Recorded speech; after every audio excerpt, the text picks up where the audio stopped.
After an infinite delay and much fanfare, on May 13th, 2022, Shin Ultraman finally opened in Japanese theaters.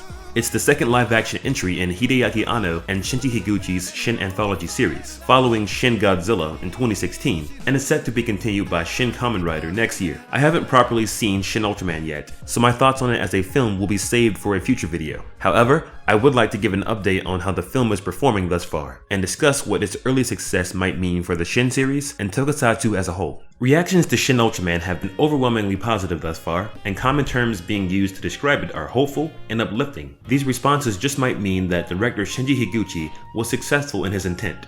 What was this intent? Well, in the June 22 edition of Nikkei Entertainment magazine, Higuchi said the following. At the time, the Tokyo Olympics had just ended. Japan was entering a period of rapid economic growth, and mankind was aiming for the moon in just a year or two. It was perhaps the happiest time in history, just before social problems such as pollution, the Vietnam War, and child abuse came to the fore. I think the original Ultraman had a world where a wonderful future awaited. Of course, people had their problems and troubles, but they faced them with a carefree spirit that surpassed their worries and problems. When I decided to make Shin Ultraman, I wanted to create a story about such people and a wonderful team. Shin Godzilla was one of the ideals we had in mind, but we wanted to take it one step further and depict the intelligence, courage, and ability to solve problems that are necessary to depict such a future. In this day and age, we don't need the darkness of the heart, at least not in this Ultraman. The Ultraman of the past was a shining jewel without price, and I wonder how much of that can be achieved with today's cast. I want to do my best to make it all the way through to the end. For a little context on those statements, at least from a Japanese perspective, the 1964 Summer Olympics held in Tokyo was a huge source of pride for, at the time, the rapidly developing nation. They were the first Olympics to be held in Asia and the first to be broadcast internationally by satellite. Hosting the games announced to the world that Japan had been reborn. They were roughly 20 years removed from being a wartime enemy nation, were experiencing a miraculous economic boom, and its people were ready to put its worries to rest and look toward the future. Consider the massive student protests in opposition to a revision of the US-Japan Security Treaty only a few years earlier. The treaty, albeit a fairer version of an earlier treaty that allowed US military bases on Japanese soil and now required that the countries mutually defend one another, sparked some of the biggest protests in Japanese history. Yet, support had quickly diminished for the opposition movement by the mid-1960s. At the same time, television and Hollywood films were becoming all the rage. Basically, as succinctly summed up by a Forbes contributor, it is difficult for those who were not there to imagine what a dynamic place Japan was during the 1960s. Japanese, at virtually all levels, were outward-looking, internationally curious, and eager to learn. This rosy picture stands in contrast to the Japan of today, a Japan still dealing with the repercussions of its economic bubble collapse in the early 90s, a Japan whose atomic anxieties have been rekindled by the Fukushima nuclear power plant disaster of 2011, a Japan with a shrinking and aging population that puts its very existence into question, a Japan still trying to recover from the COVID-19 pandemic, and a Japan whose first Summer Olympics since the 60s was a delayed, spectatorless affair with little to show for it, beyond mountains of debt. On that note, it's interesting how the Shin series has worked out thus far. A serious Godzilla rooted in a specific nuclear tragedy, followed by a fantasy effects figure. This juxtaposition of two post-war icons mirrors history itself. The original Godzilla film hit Japanese cinemas in 1954, less than a decade after the Second World War, and only months after the Lucky Dragon No. 5 incident. It was an immediate post-occupation symbol that contemplated the shadows of the war and the bomb. More recently, Shin Godzilla struck a chord with its domestic audience like no other Godzilla film had since the very first. And like its predecessor, it concerned itself with the pressing matters of its day, in this case, Fukushima and Japan's relationship with itself, the US, and the rest of the world. On the other hand, Ultraman, debuting 2 years after the 1964 Summer Olympics, was a product of a different Japan.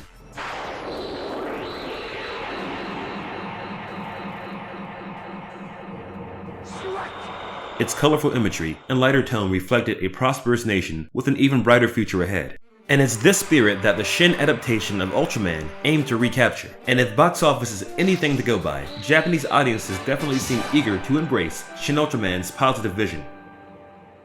Shin Ultraman opened on Friday, May 13th in Japan, and is off to a great start. In its first weekend, it has surpassed the totals of every previous Ultraman film. Furthermore, it's even ahead of where Shin Godzilla was at the same time in its run. Early predictions anticipated grossing $40 million in total. However, surpassing these expectations isn't off the table.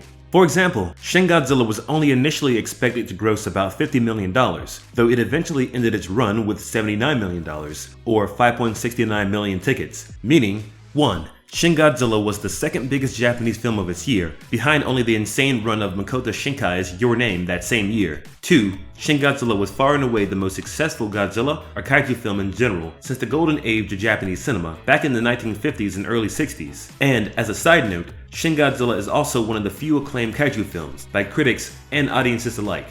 We have yet to see whether Shin Ultraman will maintain its current momentum, and is at a disadvantage by releasing in the spring instead of the summer like Shin Godzilla did 6 years earlier. However, as it stands now, it's already the most successful Ultraman film ever, outdoing the previous $8 million record of Superior Ultraman 8 Brothers from 2008, and is the highest grossing live-action Japanese film of the year.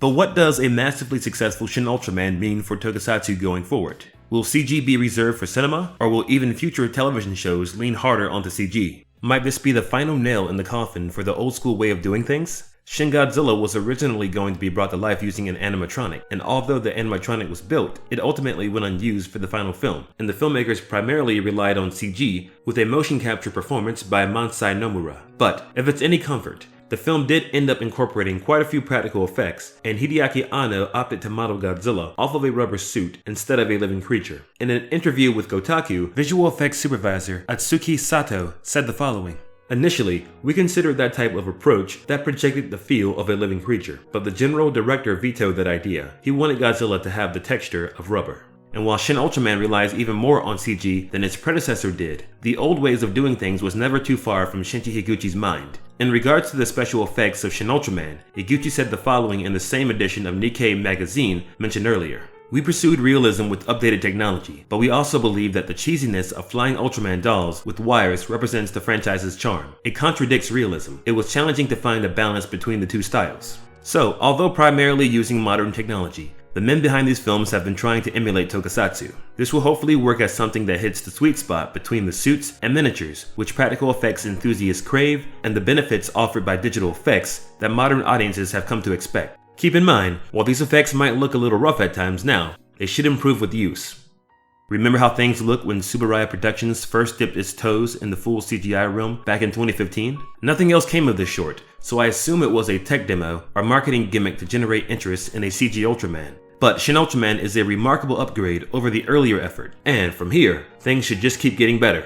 And the filmmakers have been striving for an authentic experience in other ways as well. For example, many of the sound effects, like the roars of the monsters and tanks firing, are the exact same mono sound effects from classic Tokusatsu media. Also, both Hideaki Anno, who played Ultraman in a fan film back in his university days, and Ben Furuya, the suit actor for Ultraman in the original TV series, performed motion capture for Ultraman in the latest film.